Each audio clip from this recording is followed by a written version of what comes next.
सर्वसामान्य जनतेचा बुलंद आवाज सांगली न्यूज नेटवर्क।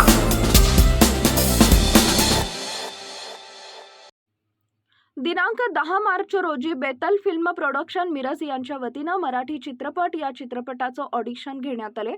त्या ऑडिशनसाठी नागपूर, मुंबई, पुणे, सातारा, परभणी, कराड, कोल्हापूर, सांगोला, जत, सांगली, कर्जत अशा विविध ठिकाणापासून 100हून अधिक कलाकार आले होते।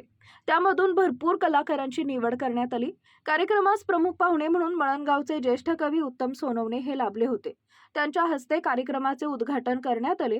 त्यावेळी सिनियर कलाकार सौदागर लांडगे, विकास मगदूम, प्रकाश होळकर, कुमार भोसले, कॅमेरामॅन प्रशांत बनसोडे, सौरभ भोसले, बादशाह शेख, दिग्दर्शक प्रदीप भोरे असे अनेक मान्यवर उपस्थित होते। त्यावेळी वारंगणा या मराठी चित्रपटाचं पोस्टर उद्घाटन झाले। या ऑडिशनसाठी येणाऱ्या प्रत्येक कलाकारांना नाश्ता व चहाची व्यवस्था केली होती।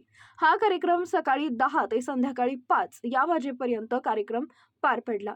मुख्य संपादक डॉक्टर श्रीकांत भोसले, आवाज सांगली न्यूज नेटवर्क व वृत्तपत्र।